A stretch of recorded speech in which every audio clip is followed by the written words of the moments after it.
Hey everyone, here's my 3 degree of freedom robotic arm modeled after the Mazor X spine guidance surgical robot by Mazor Robotics. So what it does is that I can enter any location on the operation board and the robot will navigate towards it and hover right over it. So I use an Arduino to control 2 NEMA 17 stepper motors and 1 mini stepper motor. And so right now I can give a quick demonstration, and then later I'll go into more detail into how it works. So the first step right now is to do the calibration, because stepper motors don't have any feedback programmed into it. So to start, I press this button right here and then it goes into calibration mode. And to calibrate it, I use 3 limit switches.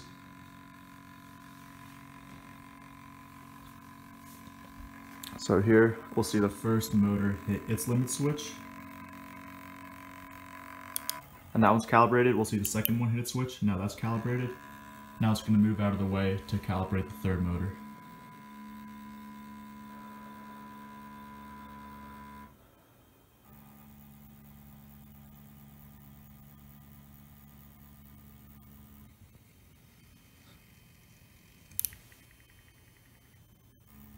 And now that's nice and straight.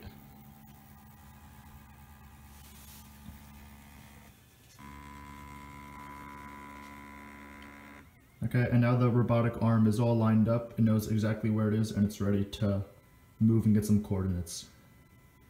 So over here in the Arduino serial monitor, I can enter where I want the robot to go. So to start, our patient has a loaf of bread in his groin, so we can start by moving the robot there. So I just type in the location and then off it goes. This is where we want to end up.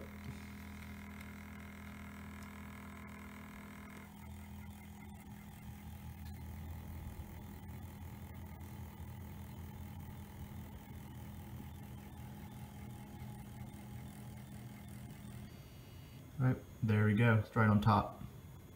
And now our patient has a broken arm from jumping on his trampoline too hard, like my sister did when she was younger.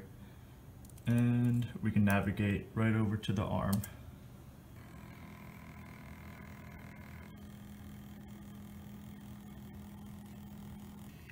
There we go, right on top of the arm.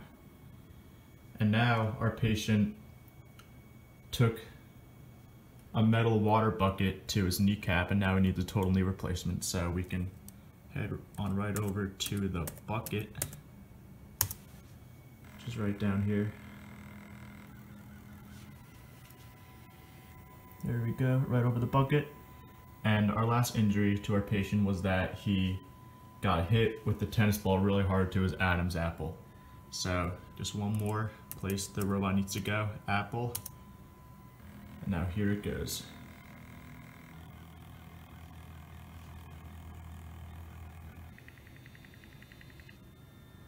Okay.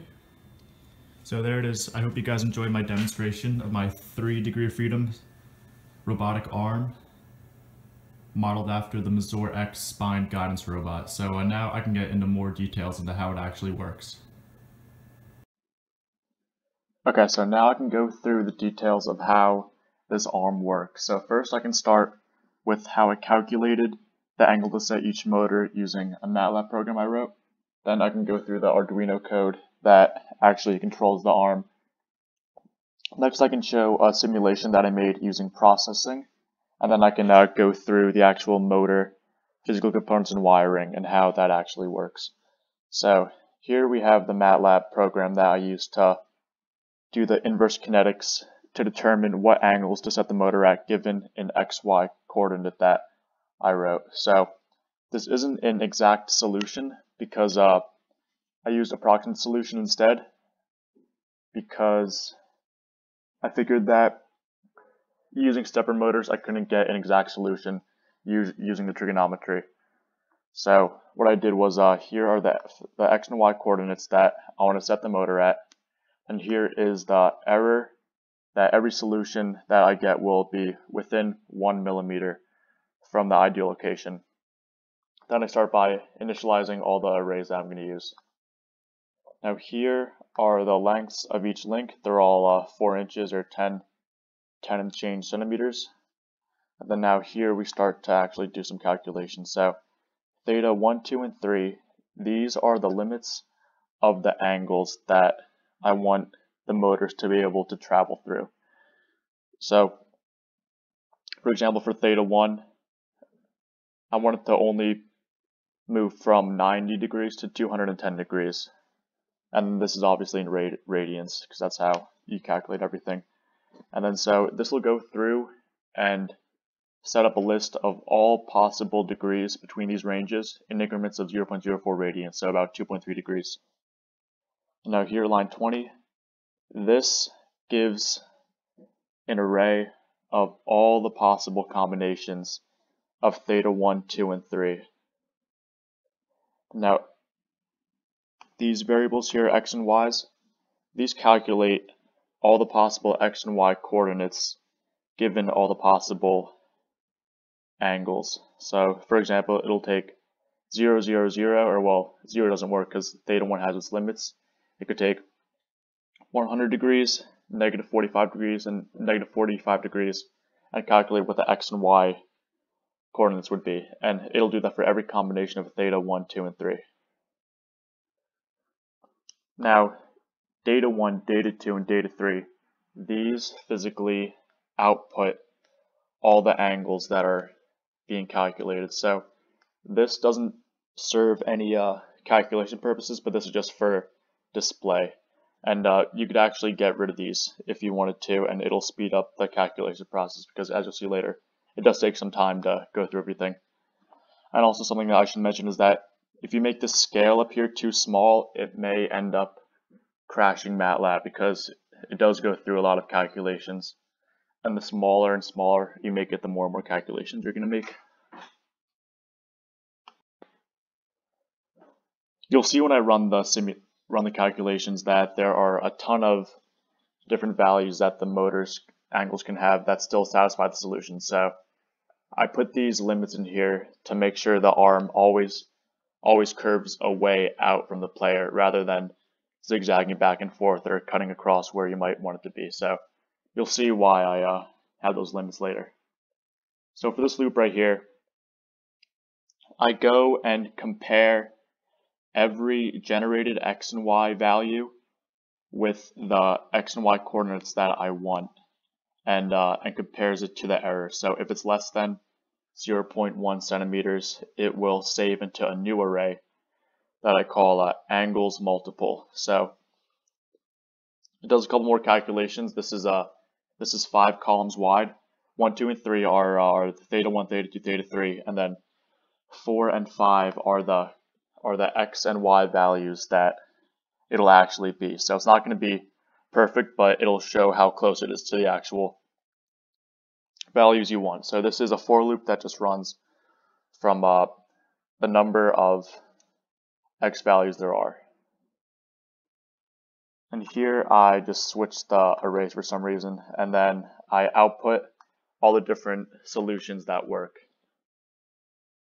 Now for this next array, next for loop, I create a new array that saves all the coordinates from each end of the link. So there's going to be 4 in total. If you can visualize a 3-link system, you'll have the 2 endpoints and then the 2 middle links. So those are all the coordinates that are saved into a new array. And these are used for graphing purposes. And then here is all the inverse kinetics that you could do with the trigonometry. Now we have an array of all the different angles solutions and their coordinates. And now we can just go right into graphing them. So here I make 2 different graphs. The first one, I use a 1-to-1 aspect ratio to make it look like how it actually would be. And I go through the loop. I make another for loop going through each row of the array and graphing each coordinate using some special graphing functions that MATLAB are good with. And then for the second graph, I just zoom out a bit. The aspect ratio isn't that correct, but it makes it more easily distinguishable between the different paths that the arm can have. And then that's it. So now we can go ahead and run it and see what it looks like, see all the calculations, and see what the graph looks like. Now here it's going through generating all the possible theta 1, theta 2, theta 3s in each column. And then it'll spit out the theta 1, 2, and 3 that actually works. Now here, these first two are the three angles that work, and then here are the x and y coordinates that I end up with. And so what I wanted originally was I wanted negative 0.05 and then 15.2, and see these are all very close to it. And then now I can pull up the graph and see what that actually looks like. Here's the graphical solution of the program I just ran. That gives all the possible arm configurations within the limits that I chose. So as you can see, you can picture the head up here and the feet here and the operation player around here. So I have all of them curved out to the side like this within the limits that I wanted to. Then here's the start and then here's the end, and they're all very close to where I want it to be. And now I can just go through and pick whichever one I like, whichever one looks probably the most symmetrical, and then that's how I get all the angles that I want. And the physical angles are in the MATLAB program that I just ran. Okay, now I can get into how the Arduino program actually controls the robot. So first I include the Arduino stepper library, which I use to drive the mini stepper motor. I don't use any libraries to control the NEMA 17 motors. And here's where I initialize all the variables and some of the input pins. And as you can see, there are quite a lot. So actually in the setup is where I initialize the input and output pins. For each NEMA 17 motor, there are two output pins, one to control the direction and one to actually step it. And then I have some button inputs that I use, as well as setting the speed of the mini stepper motor and initializing the serial port. In order to calibrate the motor correctly and actually hit all the limit switches, the arm needs to be straight from the start. If it's curved too much, it's going to run into some of the wooden supports. So the first couple things in the loop are I set up a couple buttons that allow me to rotate the motors to straighten it out from the start. So the first button here, it actually pulls the first motor towards the operation player just to get everything away from the wiring if I have to. And then the second and third buttons turn the second and third motors away from the player so it's more straight. I only turn it away from the player because I assume that at the end of each time you use it, it's going to be curved in to actually from when it's actually over the operation board. And then the fourth button here is what you press to actually start everything, to start the calibration and then the surgery program. So once that's pressed, everything will start. So all these buttons are default on, so by pressing the button down, the voltage will drop to 0. And these are digital input pins.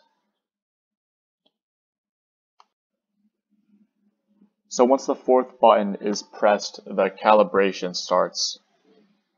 And then these uses 3 limit switches, one for each motor, to detect when the switch is hit and to set an initial angle. So first it'll go through and calibrate the first motor.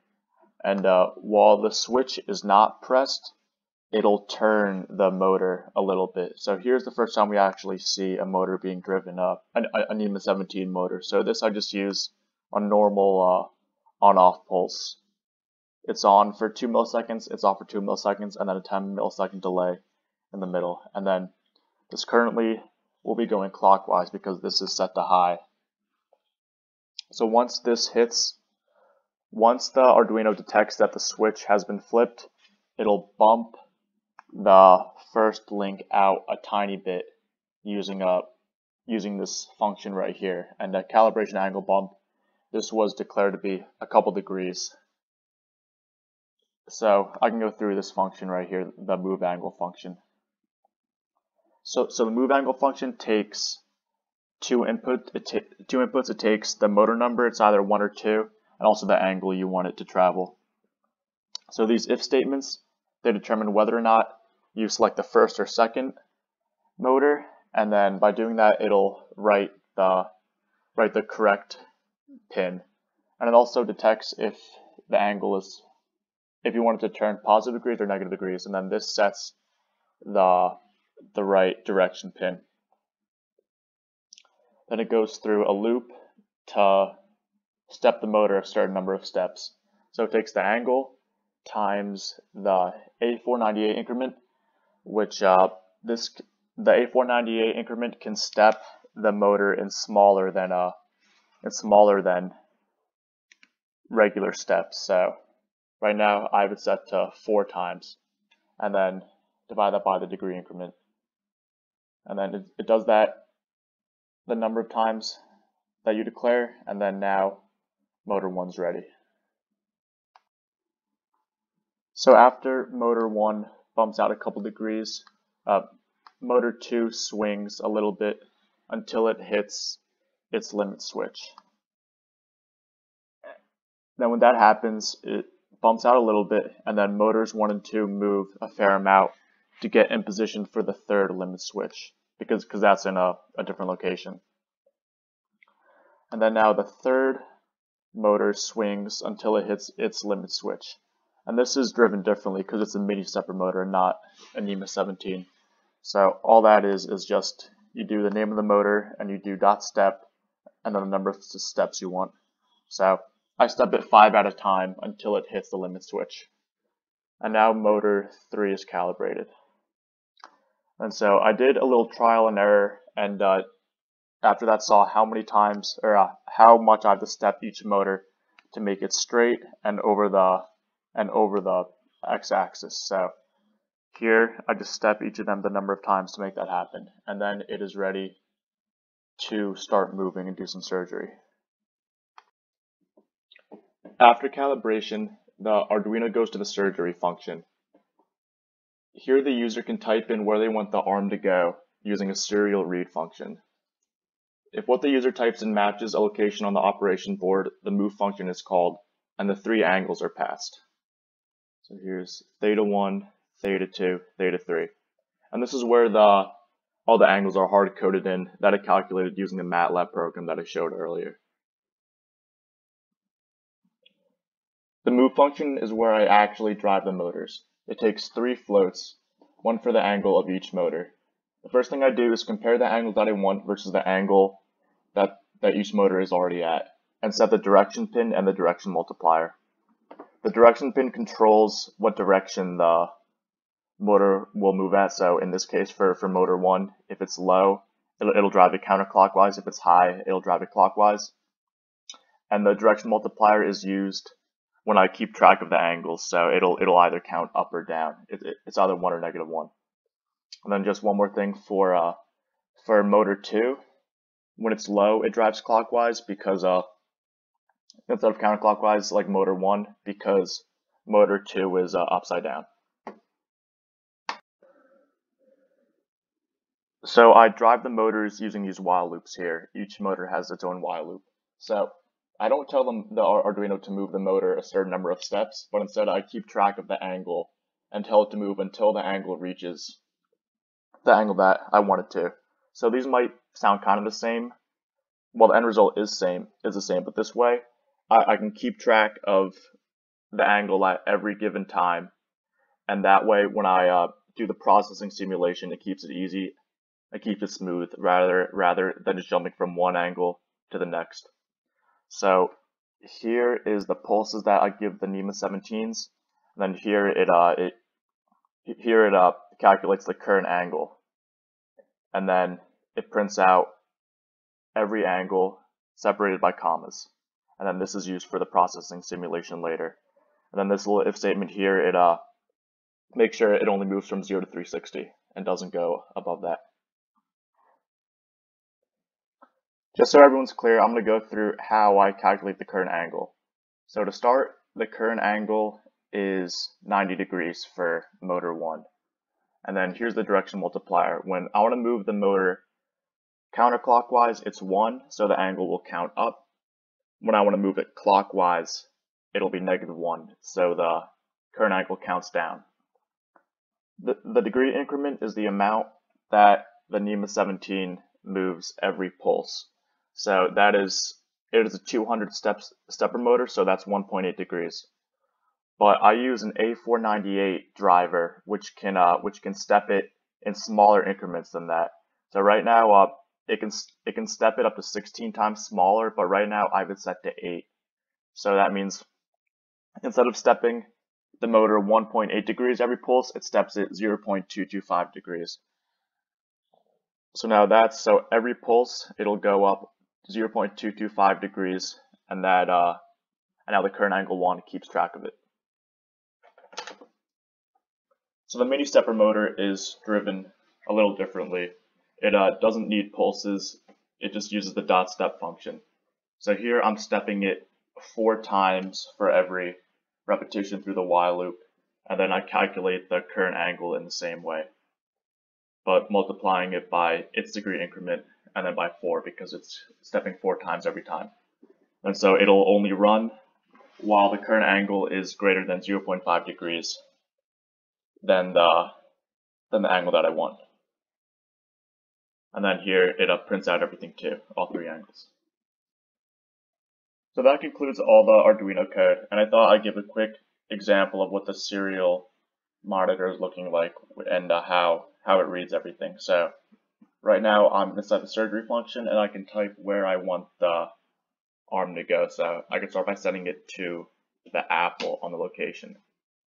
So you see here it's turning motor 1, incrementing it, and then it's turning motor 2, and then motor 3. And it's printing out each angle separated by commas every time. So it keeps track of where the motor is at every given time. So I can send it somewhere else now. I can send it to the wrench. And here it goes, motor 1 turns, it's swinging out, and then motor 2 swinging in, and then motor 3 is swinging in even more. And I can send it to one more place. I can send it to the arm, motor 1, motor 2, and then motor 3.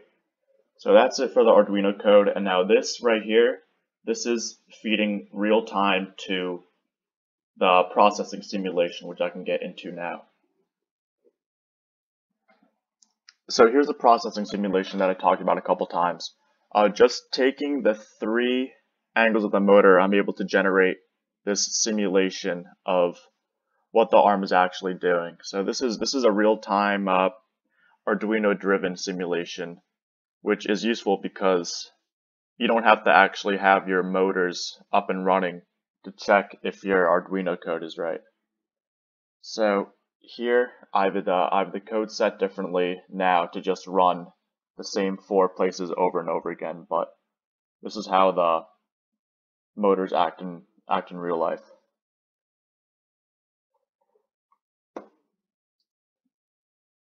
So all the processing code is really trigonometry. I take each angle that's given and turn that into a rectangle oriented at the proper angle. So here is I have to control, I think it's 16 different points at a time, but they all move somewhat together, so it's not as challenging as it seems. So now here's where I initialize all the angles.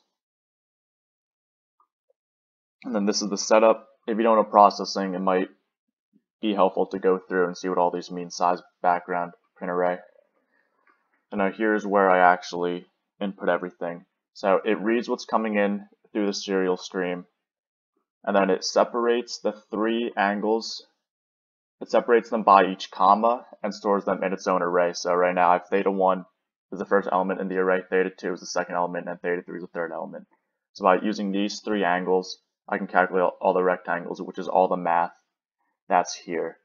So it is a lot of trigonometry and I have to control each point of each rectangle as well as the origin. So that's 16 points in total.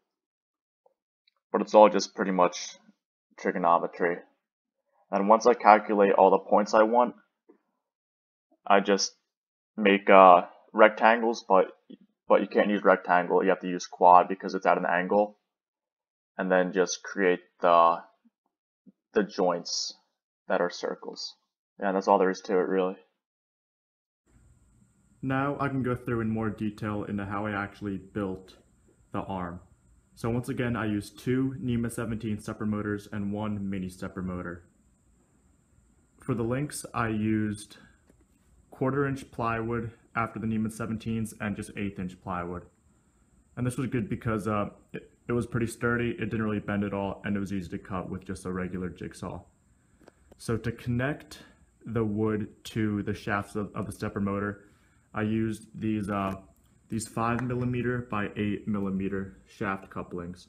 And these just slide right onto the shaft of the stepper motor, and you can tighten them with a regular hex wrench, like one I have here. And these also fit 5/16 screws really well. So that was how I connected the plywood to the NEMA 17 stepper motors. And also the stepper motors came with mounts that can mount right into the plywood like you have here, and it's pretty sturdy. As you can see, there's not much loss in the Z direction, whereas with metal, there might be a lot more because it could be more flexible. To drive the NEMA 17 motors, I got a couple A498 drivers right here. They're really small, but they're also really great, and it comes with a heatsink right here. I tried using an H-bridge from Amazon, but that got super hot to the point where everything would overheat and it wouldn't work. So these are great. They don't heat up. It's pretty easy to control using the Arduino. I didn't use any libraries, but it was easy to just send pulses when you need to. So yeah, these are great.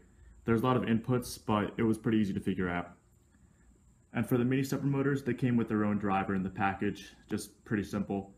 Just have to use the Arduino stepper library.